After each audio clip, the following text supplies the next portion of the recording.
আজ আমি দুটো রেসিপি রান্না করব একদম সিম্পলের মধ্যে, ঝটপট করে অল্প সময়ে কিন্তু এই রেসিপি দুটো রান্না করা যায়। খুবই মজাদার দুটো রেসিপি, খেতে কিন্তু ভীষণ মজা। আর আজ আমি ফার্স্টেই কিন্তু এখানে কিন্তু রান্না করব ছোট মাছ। এখানে ছোট বাইলা মাছের রেসিপিটা রান্না করার জন্য প্যানটা বসিয়ে দিয়েছি। আসসালামু আলাইকুম, আমি রুমানা নতুন আরও একটি রেসিপি নিয়ে চলে এসেছি। তো আজ কিন্তু আমি একটা না দুটো রেসিপি রান্না করে দেখাবো। এর জন্য কিন্তু এখানে প্যানের মধ্যে তেল দিয়ে কিন্তু পেঁয়াজটাকে একটু ভেজে নিয়েছি।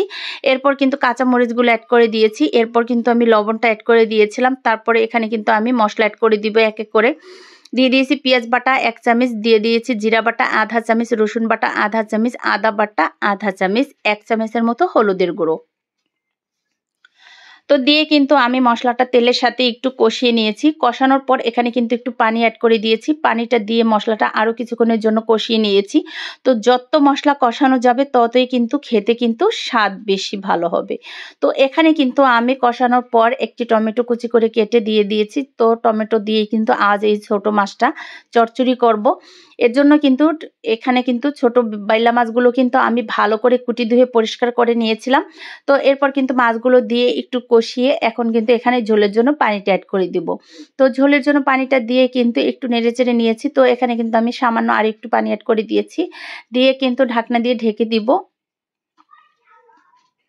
আর এই ছোট মাছের মধ্যে কিন্তু কোনো ঝোল রাখবো না, একদম শুকনা করে রান্না করব। আর ছোট মাছের রেসিপি সবসময় কিন্তু শুকনা খেতেই ভালো লাগে, ঝোল খেতে কিন্তু ভালো লাগে না। তাই আমি কিন্তু এই পানিটা একদম সম্পূর্ণভাবে শুকিয়ে ফেলবো। এই তো একটু নেড়েচেড়ে দিয়েছি, ঢাকনা দিয়ে আরও কিছুক্ষণ আমি ঢেকে রেখে দিয়েছিলাম। তো পানিটা কিন্তু এখানে রয়ে গেছে, আরও এই পানিটা কিন্তু সম্পূর্ণভাবে শুকিয়ে ফেলবো। তাই কিন্তু আরও কিছুক্ষণ ঢাকনা দিয়ে ঢেকে রান্নাটা করে নিব। এই তো পানিটা কিন্তু প্রায় শুকিয়ে আসছে, তেল ছেড়ে দিয়েছে, রান্নাটা কিন্তু একদম সম্পূর্ণ শেষ। তো এভাবে কে কে বাইলা মাছের রেসিপি এভাবে শুকনো করে রান্না করে খাও, অবশ্যই কমেন্টে জানাতে ভুলবে না। তো রান্নাটা কেমন হলো তাও জানাতে ভুলবে না।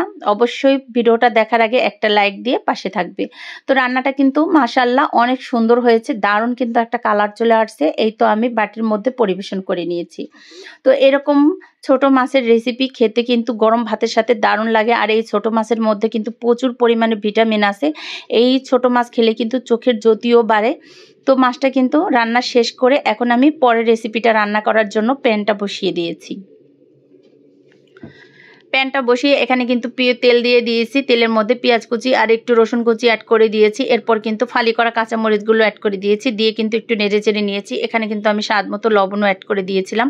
তো লবণটাও কিন্তু দেখাতে পারিনি। এখানে কিন্তু আমি সামান্য পরিমাণে একটু হলুদ দিয়েছি, যাতে সবজির মধ্যে সুন্দর একটা কালার চলে আসছে। এর জন্য কিন্তু অল্প পরিমাণের একটু হলুদ দিয়েছি, জাস্ট কালারের জন্য কিন্তু দিয়েছি। তো এখানে কিন্তু আমি এখন সবজিগুলো সুন্দর করে কেটে ধুয়ে পরিষ্কার করে রেখেছিলাম, এখন কিন্তু এখানে আমি অ্যাড করে দিয়েছি। দিয়ে কিন্তু এই তো নেড়ে চেড়ে দিয়েছি। এরপর কিন্তু আমি ঢাকনা দিয়ে ঢেকে দিব। আর সম্পূর্ণ কিন্তু একদম পানি ছাড়া কিন্তু সবজিটা আমি রান্না করব। এখানে কোনো পানি অ্যাড করব না, একদমই এই সবজিটা তেলের সাথে কিন্তু লো আছে একদম রান্নাটা করে নেব। আর সেই সবজিটা খেতে কিন্তু দারুণ লাগে। তো মাশাআল্লাহ রান্নাটা কিন্তু একদম শেষের দিকে। এই তো এখন আমি বাটির মধ্যে পরিবেশন করে নেব। আর সবজি এইভাবে রান্না করলে কিন্তু গরম ভাত এবং সাদা রুটি পরোটার সাথে খেতে কিন্তু দারুণ লাগে। এই তো কিন্তু সুন্দর একটা কালারও চলে আসছে। তো এই কালারের জন্য কিন্তু আমি সামান্য পরিমাণের একটু হলুদ ইউজ করেছি। তো এখানে কিন্তু ভাজিটা এখন পরিবেশন করে নিয়েছি। তো আমার রেসিপি দুটো কেমন লাগলো, যদি ভালো লেগে থাকে অবশ্যই একটা লাইক কমেন্ট দিয়ে পাশে থাকবেন। আর নতুন নতুন রেসিপি দেখার জন্য অপেক্ষা থাকবেন। আজকের মতো বিদায় নিলাম, ভালো থাকবেন সবাই, সুস্থ থাকবেন, আল্লাহ হাফেজ।